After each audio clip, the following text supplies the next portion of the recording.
दिल्ली के मुख्यमंत्री अरविंद केजरीवाल अभी जेल में ही रहेंगे। दिल्ली हाई कोर्ट ने राउज एवेन्यू कोर्ट के जमानत देने के फैसले पर रोक लगा दी है। कोर्ट का कहना है कि ट्रायल कोर्ट ने बिना तथ्यों पर ध्यान दिए जमानत दी। इस खबर पर ज्यादा डिटेल्स के लिए अब सीधा जुड़ रहे हैं मेरे सहयोगी असीम मनचंदा। तो असीम, बताएं, केजरीवाल को राहत नहीं मिली है, क्या दलील हाई कोर्ट की तरफ से दी गई है? शराब घोटाले में आरोपी दिल्ली के मुख्यमंत्री अरविंद केजरीवाल 21 मार्च से ही ईडी की कस्टडी में हैं। 20 जून को राउज एवेन्यू कोर्ट ने उन्हें जमानत दे दी थी। इस जमानत के खिलाफ ईडी ने दिल्ली हाई कोर्ट में याचिका दायर की थी। ईडी दिल्ली हाई कोर्ट है, उसने दोनों पक्षों की दलील सुनने के बाद शुक्रवार को जमानत याचिका पर अपना फैसला सुरक्षित रख लिया था। आज दिल्ली हाई कोर्ट ने अपना फैसला सुनाया। दिल्ली हाई कोर्ट ने उनको जमानत देने से इनकार कर दिया, राहत देने से अरविंद केजरीवाल को इनकार कर दिया। दिल्ली हाई कोर्ट ने कहा कि ट्रायल कोर्ट ने अपने आदेश में लिखा कि ईडी के द्वारा सौंपे गए जितने भी दस्तावेज हैं उनको कंसीडर नहीं किया गया। दूसरा, पीएमएलए के सेक्शन 45 के तहत जमानत देने की जो कंडीशंस हैं उनको एड्रेस नहीं किया गया। ऐसे में अरविंद केजरीवाल को राहत नहीं दी जा सकती है। तो दिल्ली हाई कोर्ट ने अरविंद केजरीवाल की जमानत को स्टे कर दिया, यानी कि अब अरविंद केजरीवाल को जेल के अंदर ही रहना होगा।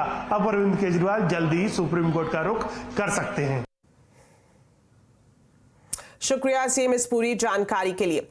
उधर लोकसभा स्पीकर पद को लेकर सत्ता पक्ष और विपक्ष के बीच घमासान छिड़ गया है। स्पीकर के नाम पर सर्वसम्मति से सहमति बनाने की कोशिश हुई, लेकिन इसका कोई नतीजा नहीं निकला। अब लोकसभा स्पीकर का चुनाव होगा। इसके लिए एनडीए की तरफ से ओम बिरला ने अपना नामांकन भर दिया है, जबकि कांग्रेस के सुरेश विपक्ष की तरफ से स्पीकर पद के उम्मीदवार हैं।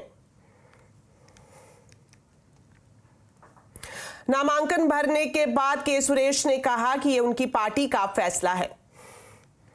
Last two Lok Sabha, they denied us because they said you are not a recognized opposition. Now we are a recognized opposition. It's a deputy speaker is right for us, but they are not ready to give us. Again, till 11:50, we are waiting for the reply from the government side, but they didn't give any reply. तो speaker पद को लेकर सत्ता पक्ष और विपक्ष के बीच में टकराव बढ़ गया है। राहुल गांधी ने स्पीकर पद को लेकर चल रहे सियासी घमासान पर पीएम मोदी पर निशाना साधा। मोदी जी कह रहे हैं कंस्ट्रक्टिव कोऑपरेशन हो, और फिर हमारे नेता को इंसल्ट करा जा रहा है। तो नियत साफ नहीं है। नरेंद्र मोदी जी कोई कंस्ट्रक्टिव कोऑपरेशन नहीं चाहते हैं, क्योंकि कन्वेंशन है कि डिप्टी स्पीकर ऑपोजिशन का होना चाहिए, और हमने कहा है, पूरे ऑपोजिशन ने कहा है कि अगर कन्वेंशन फॉलो किया जाएगा तो पूरा समर्थन स्पीकर के इलेक्शन में हम देंगे। तो राहुल गांधी के इस आरोप पर राजनाथ सिंह ने कहा कि वो खड़गे जी का सम्मान करते हैं। उन्होंने खड़गे जी को कॉल किया था। ऐसे जहाँ तक खड़गे जी का प्रश्न है, एक सीनियर लीडर हैं, मैं उनका सम्मान करता हूँ। कल से लेकर आज तक उनसे 3 बार हमारी बात हुई। तो स्पीकर पद पर सहमति बनाने के लिए रक्षा मंत्री राजनाथ सिंह की केसी वेणुगोपाल से भी बातचीत हुई थी, बाकायदा मुलाकात भी हुई थी। जेडीयू के सांसद ललन सिंह ने यह बताया कि इस बैठक में वेणुगोपाल ने डिप्टी स्पीकर पद को लेकर सरकार के सामने शर्त रख दी। विपक्ष के अड़ियल रवैये की वजह से स्पीकर पद पर सहमति फिलहाल नहीं बन पाई है।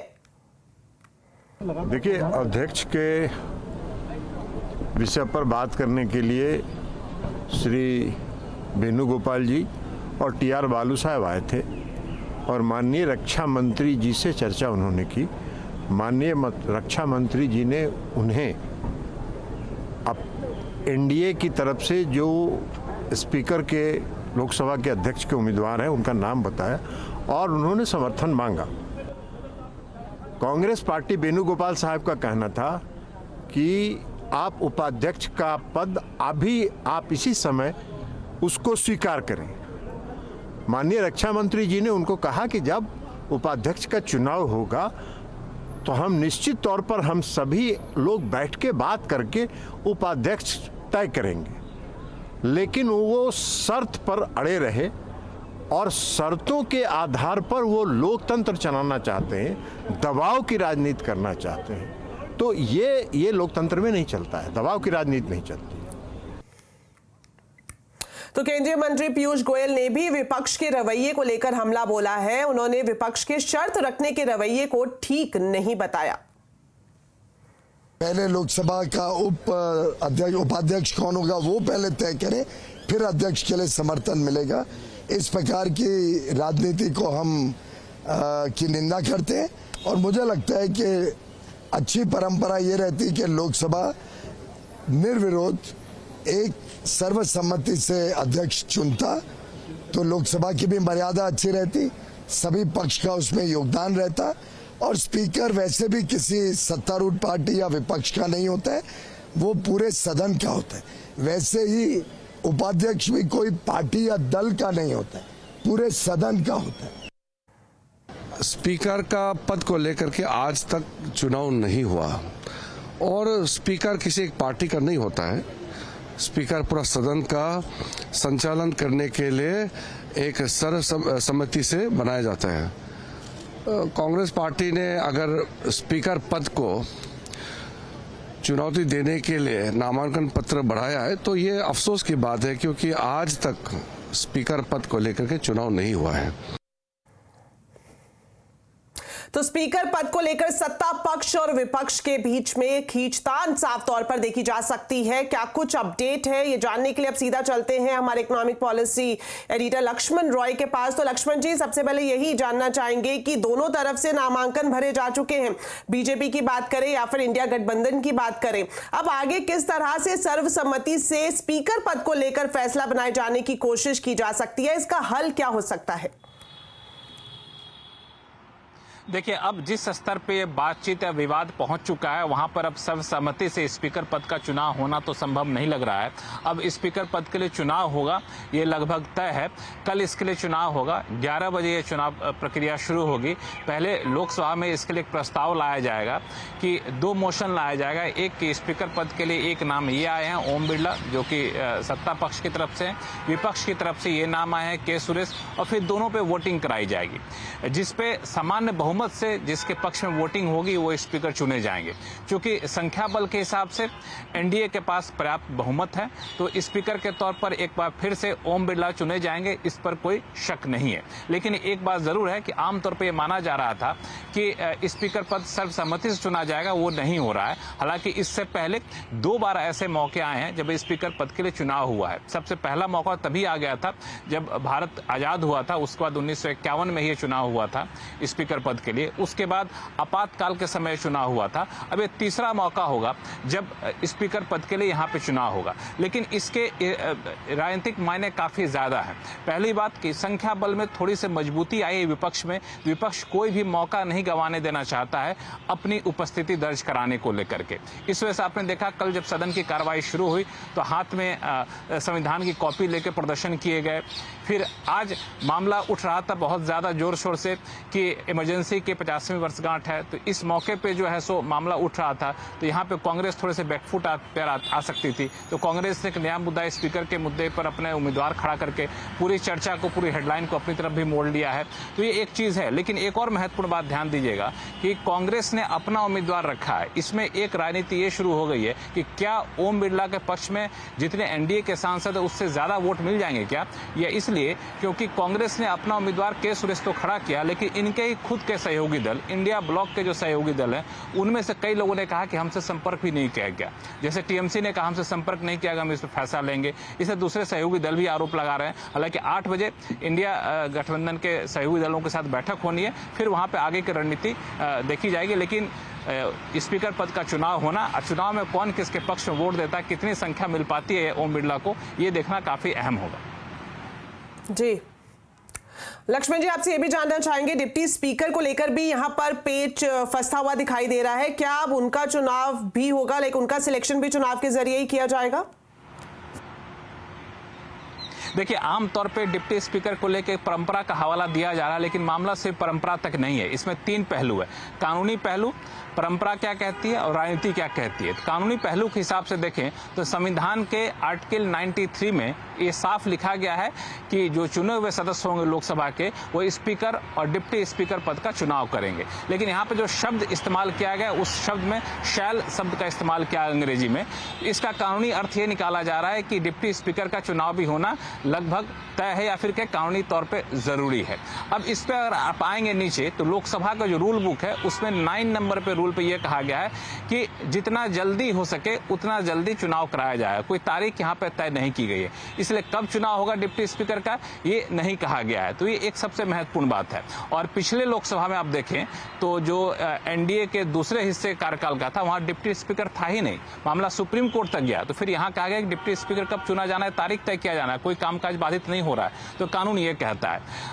परंपरा के हिसाब से पिछले में बताया एनडीए 2 में डिप्टी स्पीकर था ही नहीं। परंपरा के हिसाब से आमतौर पर अपोजिशन को दिया जाता है, लेकिन यहाँ पर राजनीति इसलिए ज्यादा तेज हो गई है क्योंकि एनडीए के घटक दलों में ही जब सरकार बनने जा रही थी तभी कई लोगों ने कहा था कि हमें स्पीकर का पद चाहिए, खासतौर से टीडीपी ने। तो स्पीकर का पद तो बीजेपी के पास चला गया। तो हो सकता है कि कोशिश ये हो कि डिप्टी स्पीकर का पद टीडीपी या फिर दूसरे घटक दलों को दिया जाए, जैसे कि एनडीए 1 में हुआ था। तो ये भी संभावना से इनकार नहीं किया जा सकता है। ठीक है, शुक्रिया लक्ष्मण जी ये पूरी खबर विस्तार से हमारे दर्शकों को समझाने के लिए। वहीं स्पीकर के चुनाव को लेकर सत्ता पक्ष और विपक्ष क्यों आ गए हैं आमने सामने, आज आवाज अड्डा में इसी पर करेंगे बड़ी चर्चा शाम 7:57 पर।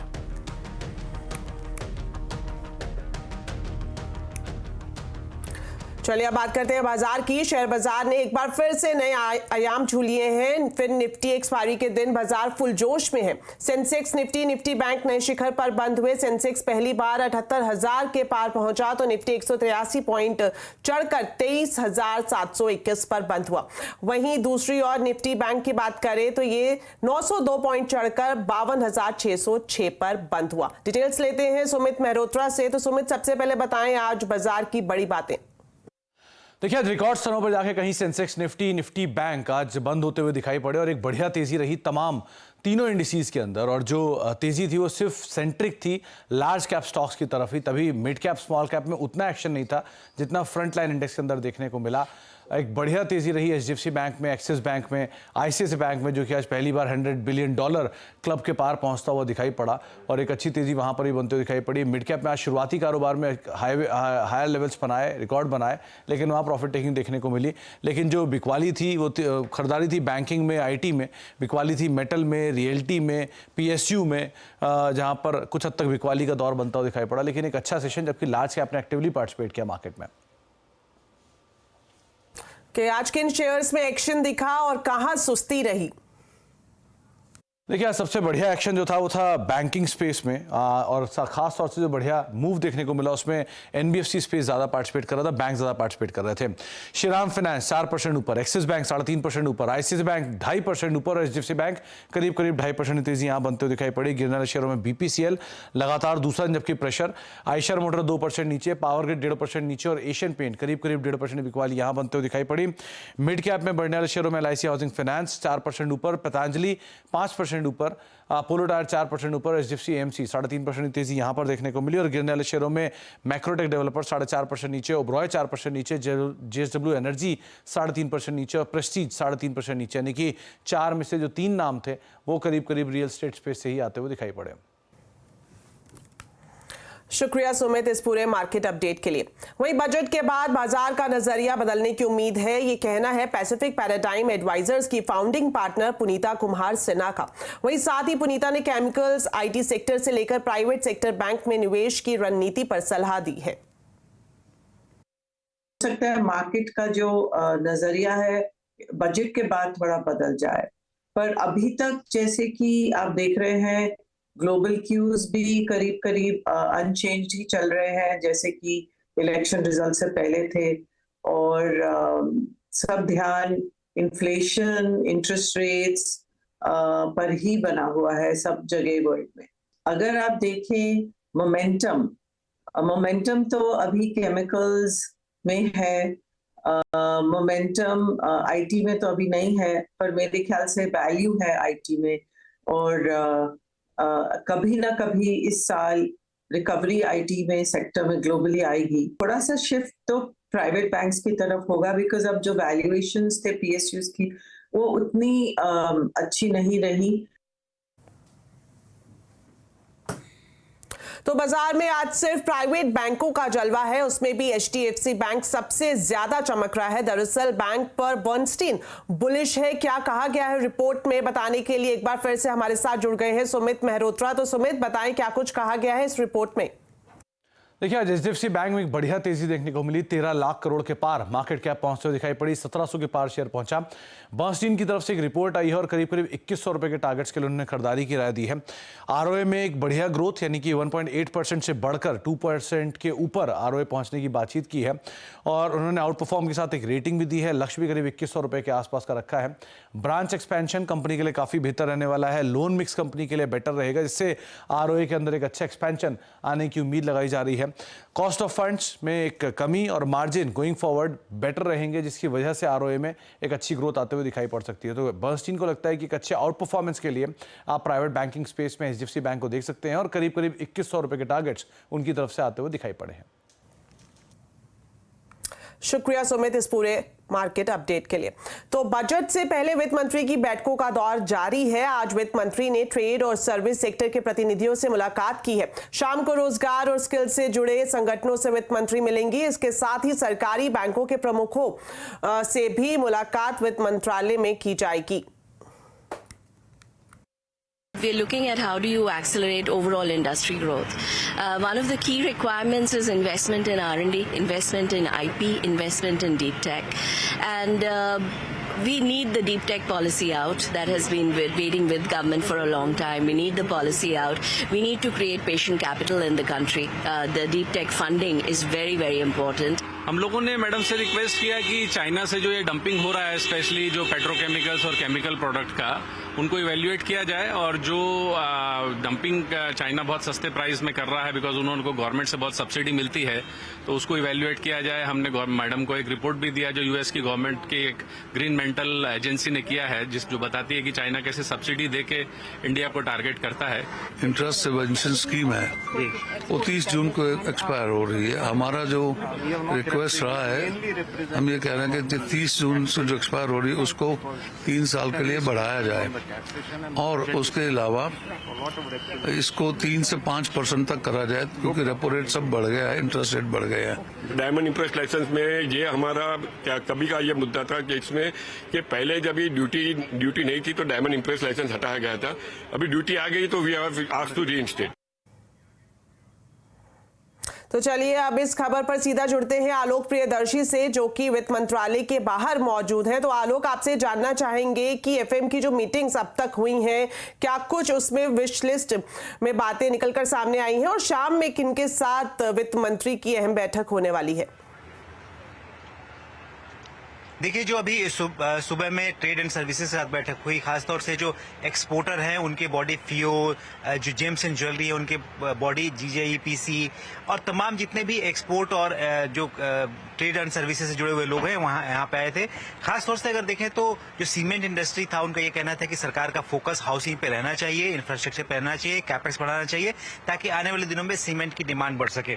इसके अलावा अगर बात करें FIO की, तो FIO ने कहा कि जो इंटरेस्ट सबवेंशन स्कीम है वो 30 जून को खत्म हो रही है, इसको अगले 3 साल तक के लिए एक्सटेंड करना चाहिए। और साथ ही साथ जो मार्केट जो एक्सेस स्कीम है, जिसमें बाहर जाके जो एक्सपोर्टर होते हैं वहां पर अपनी सामान का प्रमोशन करते हैं, उसको भी आगे बढ़ाया जाना चाहिए, उसमें भी इंसेंटिव देना चाहिए। इसके अलावा जो नेस्कॉम जो IT सर्विसेज की एक तरह से रिप्रेजेंटेटिव है इंडिया में, उनकी तरफ से ये कहा गया कि जो टैक्स में ट्रांसफर प्राइसिंग है उसका सिंप्लीफिकेशन करना चाहिए और साथ ही साथ सेफ हार्बर जो प्रोविजन है उसका थ्रेशोल्ड बढ़ाकर 200 करोड़ रुपए से 2000 करोड़ करना चाहिए। इसके अलावा जो इंडियन चैम्बर ऑफ कॉमर्स की तरफ से और खासतौर से जो दूसरे लोग हैं उन्होंने ये कहा कि जो चाइना से बहुत बड़े पैमाने पर डंपिंग हो रही है, खासतौर से केमिकल और पेट्रोकेमिकल्स की, उस पर तत्काल रोक लगाया जाना चाहिए और इस पर जो इम्पोर्ट ड्यूटी है उसको करंट लेवल से 2.5 से 5% तक बढ़ा देना चाहिए। तो इस तरह की डिमांड्स आई हैं। जेम्स एंड ज्वेलरी इंडस्ट्री में साफ तौर पर कहना था जो खासतौर से डायमंड्स जुड़े हुए एक्सपोर्ट है उसमें 30% से ज्यादा गिरावट होती है। लिहाजा सरकार को तत्काल इसमें इंटरवीन करना चाहिए और ताकि जो एक्सपोर्ट है खासतौर से डायमंड है इसको लेकर एक तरह से जो परेशानी डोमेस्टिक एक्सपोर्टर को ना हो, इस तरह की डिमांड है। और शाम को जो अभी बैठक चल रही है ये एजुकेशन और स्किल। बिल्कुल आलोक, जिस तरह से आप बता रहे हैं कि जितने भी बड़े सेक्टर्स हैं उनकी तरफ से अपनी विश लिस्ट वित्त मंत्री को सौंपने का सिलसिला जारी है और आज शाम को भी अहम बैठक होने वाली है। आपके पास लौटेंगे जरूर। और फिलहाल वक्त हो गया एक छोटे से ब्रेक का, लेकिन खबरें अभी और भी हैं, आप देख।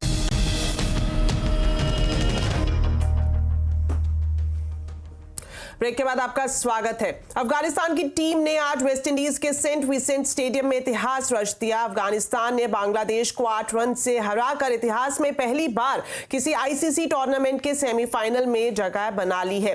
वहीं अफगानिस्तान की जीत के साथ ही ऑस्ट्रेलिया वर्ल्ड कप से बाहर हो गई है। अब 27 जून को सेमीफाइनल में अफगानिस्तान का मुकाबला साउथ अफ्रीका से होगा। उसी दिन टीम इंडिया रात 8 बजे गयाना में इंग्लैंड से सेमीफाइनल खेलेगी। 19 नवंबर को वर्ल्ड कप फाइनल में मिली हार का बदला टीम इंडिया ने आखिरकार ले लिया है। सोमवार को इंडिया ने ऑस्ट्रेलिया को धूल चटा दी।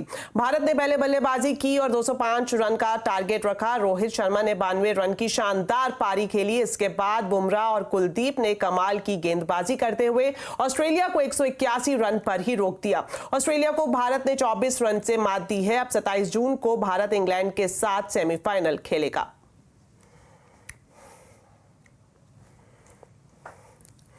तो बुलेटिन में फिलहाल इतना ही। आप खबरों पर अपडेट रहें, CNBC आवाज से जुड़े रहें, हमारे सोशल मीडिया हैंडल्स के जरिए। नमस्कार।